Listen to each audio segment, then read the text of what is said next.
तो कह रहे हैं कि आपके पिताजी ने चीटिंग की 1987 के आप इलेक्शन। 87 की बात क्यों कर रहे हैं? मैं 96 की बात कर रहा हूँ। नहीं, कहते हैं कि आपने नहीं किया होता तो कभी ये तो सूरत ही नहीं आज होती। कौन सा इलाज हुआ उसका?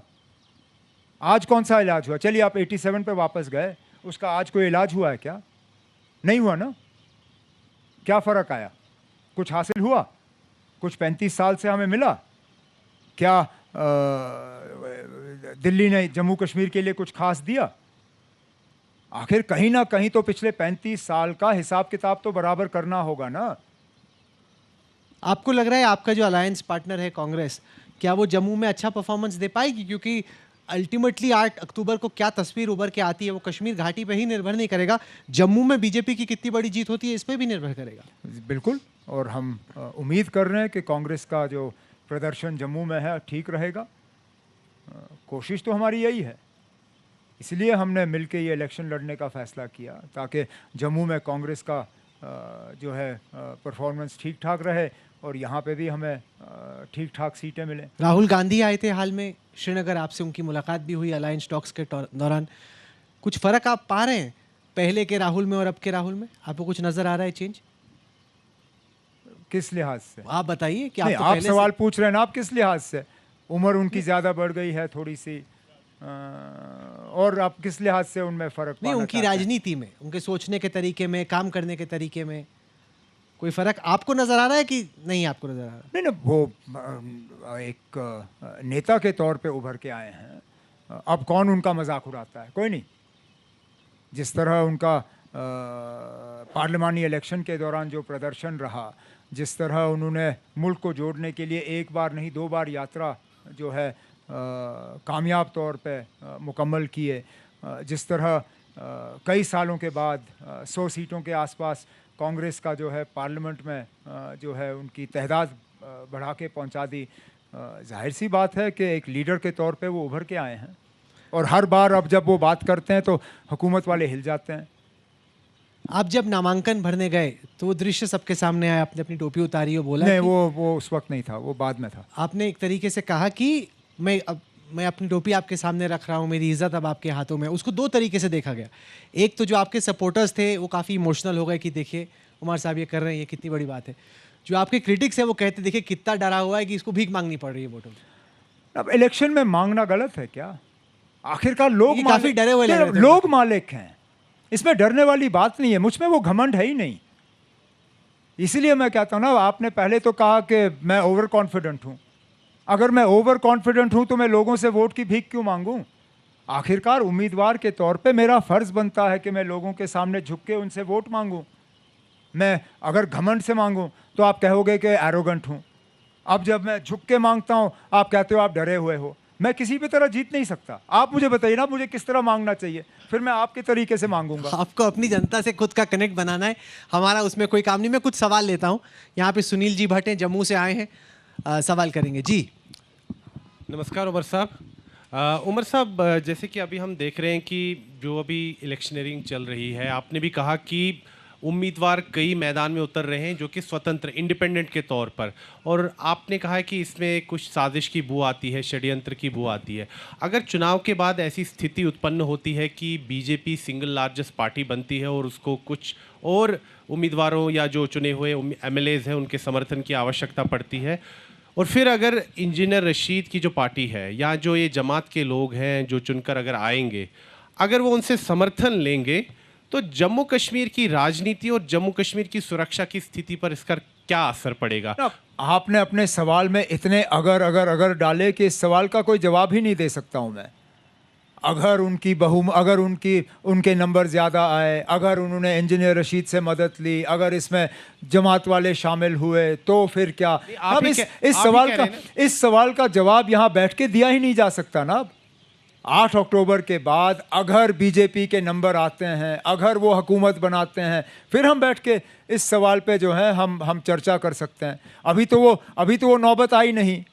वो नौबत ना आए उसके लिए हम मेहनत कर रहे हैं।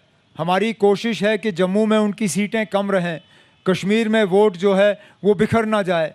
हम जम्मू कश्मीर में लोगों को यही तो लेके कह रहे हैं कि जनाब इस बार कम से कम वो गलती मत करो। आपके पास, जम्मू कश्मीर के वोटरों के पास एक प्री पोल अलायंस का ऑप्शन है और एक पोस्ट पोल अलायंस का ऑप्शन है। हम तो उम्मीद करेंगे कि जम्मू कश्मीर के वोटर जो हैं वो प्री पोल अलायंस को पसंद करके बीजेपी और इन ताकतों को इक़्तिदार से बाहर रखेंगे। अगर वो सूरत हाल नहीं बनती है तो फिर देखते हैं क्या होता है। उमर साहब, 5 अगस्त 2019 को अनुच्छेद 370-35 से हटाया गया। उससे 2 दिन ठीक पहले 3 अगस्त 2019 को आप फारूक साहब और जस्टिस हसनैन मसूदी साहब, जो कि आपके तब सांसद थे, आपने प्रधानमंत्री नरेंद्र मोदी से तब मुलाकात की। आपके जो राजनीतिक विरोधी हैं वो आज भी उस मीटिंग का हवाला देते हैं और तरह तरह की बातें करते हैं। क्या आप बता सकते हैं कि उस बैठक में हुआ क्या, क्या चर्चा हुई? मैं इस बैठक पे और कुछ नहीं कहूँगा ना। मैं थक गया इस सवाल का जवाब देते देते। कोई शायद ही कोई ऐसा चैनल है या अखबार है जिसके ज़रिए मैंने इस सवाल का जवाब नहीं दिया। मैं आज कम से कम उस जवाब को नहीं दोहराऊंगा। आपने वो जो जितना मुझे उसके बारे में कहना था वो पब्लिक डोमेन में है ना।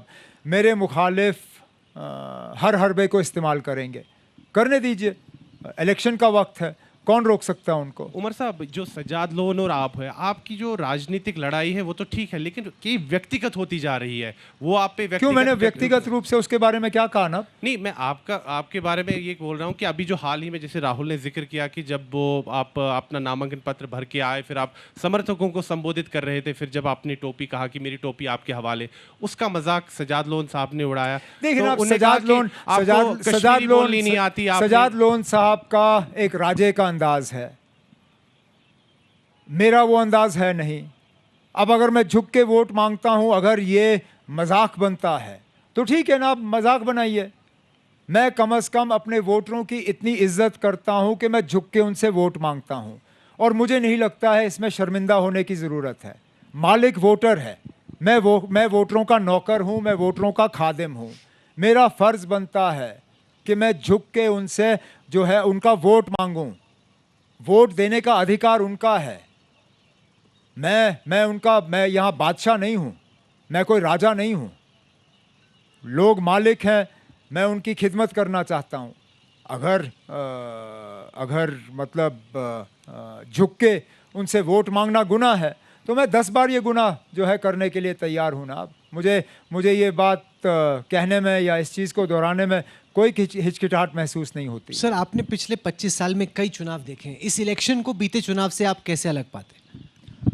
पहले तो ये यूटी में पहला इलेक्शन है, ये रियासत के 2 हिस्से होने के बाद पहला इलेक्शन है। इस इलेक्शन में जैसे आपने खुद अपने सवाल के ज़रिए इस चीज़ को दोहराया, कुछ ऐसे ताकतें इस इलेक्शन में हिस्सा ले रही हैं जो पिछले 35 साल से लोगों को इलेक्शन से दूर रखने की बात करते थे, जो ये कहते थे कि जो वोट डालेगा और जिसके उंगली पे ये इंक का निशान होगा वो उंगली काटी जानी चाहिए। वो लोग आज इलेक्शन में हिस्सा ले रहे हैं। इन्होंने अपना मन क्यों बदला है? क्या आपको लगता है कि सेपरेटिज्म का जो भाव है वो कम हुआ है? उस सवाल का जवाब मैं दे नहीं सकता। नहीं, पर आपकी क्या थ्योरी है? मैं कैसे कह सकता हूँ ना उन्होंने क्यों अपना जो है अपनी सोच क्यों बदल दी। ये जवाब तो सिर्फ वो दे सकते हैं। मैं तो सिर्फ उनसे ये सुनना चाहता हूँ कि पिछले 35 साल फिर किस लिए थे। जो 35 साल यहाँ पे बंदूक का असर रहा, जो 35 साल यहाँ पे जम्मू कश्मीर को इस मुल्क से काट के पाकिस्तान जोड़ने की बात हुई, जो 35 साल यहाँ पे तबाही और बर्बादी रही, वो किस लिए था, ये मैं वो सुनना चाहता हूँ। पर ये अच्छी बात है एक तरीके से। आपको लग रहा है क्या सेपरेटिज्म की भावना नहीं, सेपरेटिज्म की भावना क्या कम हो रही है आपकी नज़र में? मैंने कब कहा वो बुरी बात है? हमने कब सेपरेटिज्म का साथ दिया ना? मैं उस तंजीम से ताल्लुक़ रखता हूँ जिनके हज़ारों की तादाद में senior worker, junior worker, office bearers जो हैं इन 35 साल में मारे गए। कितने घर ऐसे हैं जो उजड़ गए क्योंकि उनका सिर्फ एक ही कसूर था, वो नेशनल कॉन्फ्रेंस के साथ जुड़े रहे और नेशनल कॉन्फ्रेंस ने हिंदुस्तान के आइन के बाहर किसी हल के बारे में बात नहीं की। हमने हमेशा कहा कि जो जम्मू कश्मीर को मिलेगा इस आइन के तहत मिलेगा। उसका हमने खमियाजा भुगता, उसका हमें निशाना बनाया गया। हमें यहाँ सेपरेटिज्म कम होते हुए हमें अफसोस नहीं है, हमें खुशी है। यहाँ बंदूक का असर कम हो, हमें उस बात की खुशी है।